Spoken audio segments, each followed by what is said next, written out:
Hi, all, and welcome to episode 55 of Plain Speaking Sanjiv. In today's episode, I'm going to talk about international travel to and from India, both from what to expect at the airport, and also in terms of who can travel and what the requirements are. So let me start with the first part, which is a case study of recent travel from Delhi Airport. This was 2 nights ago when I dropped my daughter off. She was flying to Chicago on Lufthansa, changing planes in Munich. Now, my daughter is allowed to fly on a connecting flight between India and the US because she is not an Indian passport holder. She was born in the US. So, as a US passport holder, she is allowed to fly the so called sixth freedom flights, which is flying on a third airline where you can change planes between India and your destination country. I'll get into those details a bit later, but anyhow. So at Delhi airport, what I noticed was, there's a lot of scope for further streamlining and reducing bottlenecks because for all the entry gates at Terminal 3, they were all staffed by CISF from what I could see. All the serpentine ribbons had been set up for the queues, etc. at each one of those gates. But only one gate had a crowd at it, gate number 6. So I was curious, and at first when I saw gates 7 and 8 were fairly empty and it was fully staffed, with the security people, etc. I took my daughter and her baggage cart, went all the way around the ribbon and went up to the head of gate 7, only to be told that that gate was only for United customers. Now there was nobody, no passengers in queue, but that gate was being reserved for United. Similarly, gate 5 was being reserved for some other airline. And the only crowd there was in gate 6, which I was told was Lufthansa. So straight away there you see there's an opportunity to both improve efficiency and reduce and improve social distancing because the Lufthansa gate 6, the entry gate 6, was crowded. The line was overflowing. People were not maintaining any social distancing. And there was really no reason for that because you have entry gates right next door on either side which are empty. But for some reason, whatever process is being followed, gates are being dedicated to airlines even if other gates are going empty. And this is something which I believe should be changed. I don't think it's going to take rocket science to change this. I have shared this feedback with Delhi Airport and they said they would look into it. I'm not sure who controls this aspect, whether it's the airport or whether it's BCAS or somebody else. But certainly, there's no reason at all to create a bottleneck. When you have the resources and the space, you're just creating a bottleneck and increasing risk for those in queue. The second feedback that I got from my daughter after she went in, I obviously could not go inside the terminal, was the check-in was fairly okay because each airline had their own counters. There weren't any bottlenecks there. Immigration was fine because at that point in time, I think most people had already gone through immigration. So immigration wasn't a long line, though she noticed that there was no separation of foreign or Indian passport holders and no separate lines for business class, etc. But whatever, she went through fairly fine. But she said that at security, there were just very few counters or rows, lanes open. And again, there was a huge bottleneck, a lot of crowding. So again, if we want to improve social distancing and reduce risk, I think we need to open up more lanes and gates. We should not create artificial bottlenecks. So security took a long time. There was a lot of crowding and completely avoidable because there's several more lanes available and there is staff available. So that was the report in terms of the logistics and the queuing and the crowding at Delhi Airport. The boarding process was well handled by Lufthansa. PPE kits were given out during boarding, not during check-in. Each passenger was given a mask and a face shield and a gown, that medical kind of gown to wear, the blue-colored ones, and the rest went fine. So the only two real areas of improvement are the entry gates and security.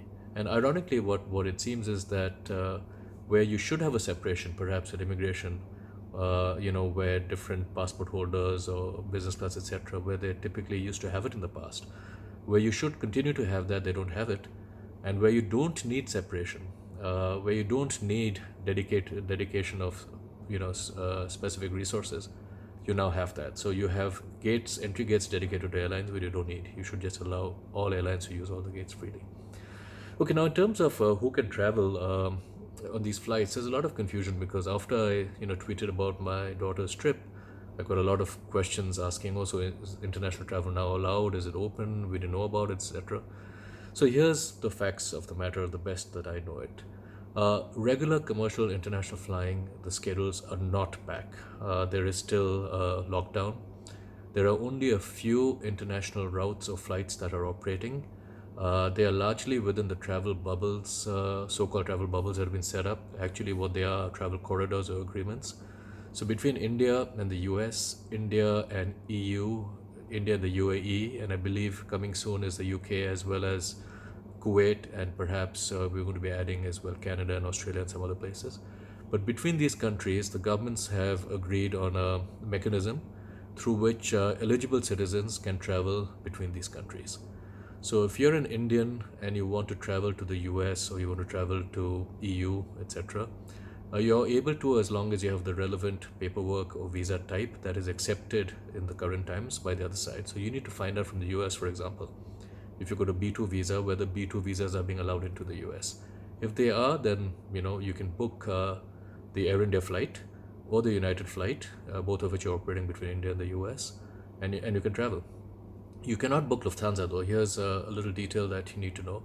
These agreements are such that, at least from the Indian point of view, Indian citizens can only book either the Indian carrier, which is Air India in this case, in most cases, or the home carrier on the other end. So if you're going between India and the EU, you can book either Air India or EU carrier, which is Air France or KLM or Lufthansa. If you're going between India and the US, you can book either Air India or you can book United. But you're not allowed to book with, holding an Indian passport. You cannot book Lufthansa on a connecting flight. But non-Indian passport holders can book any airline they want. So like my daughter, she went on Lufthansa to Munich, changed planes, went to Chicago. Non-Indian passport holders have no restriction, but Indian passport holders have to fly Air India or the other NC airline. Why this restriction is in place, I do not know, but that is the way it is right now. Now, for coming into India, again, you first have to find out whether the Indian government is letting you, either as an Indian passport holder or a foreign passport holder, into the country. Only very few categories of people are being allowed in. Indian passport holders are generally being allowed back into the country on one of the so-called repatriation flights. You just need to make a booking, but at the same time, you need to get clearance from the Indian embassy or High Commission in the jurisdiction that you are. The process for this is not entirely clear. I think you need to make a booking, you need to send an email to the High Commission, they need to approve your travel through an email, and then you can use your booking, show the approval, and travel.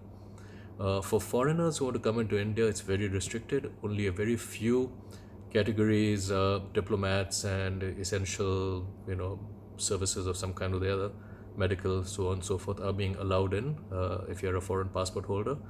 And also OCIs, I think, of most categories are being allowed in now into India. But again, what the policy or process is not 100% clear. It's best to check with the local High Commission, the Indian High Commission, because not only do you have to book your ticket, which you can book commercially through the websites, OTAs, but again, you may have to get an email approval from the High Commission saying, yes, this person is approved to travel into India. So that's the way it works. Basically, coming into India is more complicated because you need the High Commission's authorization in some form or the other. Going out of India is not complicated as long as the other country accepts your visa type, and as long as you book the right airline. Again, as an Indian passport holder, don't book KLM or Air France, Lufthansa to fly between India and New York, but you can book United or Air India. As long as you book the right airline, you have the right booking type, you have the right visa, it should not be any issue to travel. Returning is the issue. In terms of paperwork and medical documentation at the airport, from what I saw from my daughter's example, a few days before travel, Lufthansa emailed her a 3-page form to fill up, which is, I think, required by the Indian government. Or maybe it was 1-page form that you have to make 3 copies of. I've forgotten the details. But you have to fill that form and take it with you, take a hard copy with you. You need to do web check-in in advance. And you need to have Arogya Setu on your phone showing green. And with those 3 things, you can travel essentially. And obviously you need your passport and e-ticket and all of that. So that's that. So keep your ears and eyes open. What would be really nice is if there was one single website or repository that had all the rules and requirements clear, for every situation of travel, so that it's very clear that, look, here's my scenario. I'm an Indian passport holder and I want to travel to the UK, or I want to travel to wherever. What are my options? What are my requirements? Will I be allowed in? What are the visa requirements? What are the documentation requirements? It should all be made very clear. Unfortunately, I don't think there's any one place. So you need to do a lot of searching, check with the airline, check with the country's website, check with the Ministry of Home website, and piece it together, talk to people, and that is what is, I think, slowing things down a bit and confusing people. Uh, Commercial regular travel is not back yet. All these flights that are operating, even though they're commercial in the sense that you need to buy tickets and pay for it, and you can book them through either the airline's website or through OTAs, but they're not commercial in the sense that the schedules are only being approved for a couple of weeks at a time, maximum 4 weeks. So if you want to book for September, today's August 1st, you cannot. You need to wait until the September flights are approved and loaded for sale. Right now, only August is. So, from that point of view, these are being done on a step by step basis, 2 to 4 weeks at a time. And occasionally flights are added in between. So right now we have a number of flights which are operating for the month of August, but some more may be added. And typically you get to find out through Twitter or through emails from the airline. Again, it would be nice if there was a central repository which shows every flight that is available. You can of course go to OTAs, Make My Trip, Yatra, Clear Trip, etc., and do a flight search, and that should show you the available flights. But you'll have to keep looking to see have they added flights, or what's changed or what's not changed. So that's it. Hope that was helpful. If you've got any questions, do mention them in a comment, and I'll try to get the right people to advise on what the right answer is for the questions. It is not easy. For example, until yesterday, I had thought that Indians with B2 visas, which is the visitor visa, the leisure, the recreational visa, for the US, or maybe that's the B1, whatever. If you've got a US visitor visa, I thought you were not allowed by the US to travel, but I'm told that yes, you are allowed. So if you've got a US visitor visa and you want to visit the US, you can use that, is what I've been told. Whether you can come back to India easily, I don't know, but you can certainly go out. But of course, as you know, there's certain other visa categories, H1 and J1 and L1, all of those which are restricted. So you need to check with the destination country's immigration department and website to make sure that you have the right visa and that they will allow you in. The airline can also advise, but because things change so fast, don't depend on just one source for your information. Don't just depend on the airline. Also check the website of the immigration department of the destination country and talk to people. Just make sure that you have your facts before you travel. That's it. Take care and see you again next episode. Bye.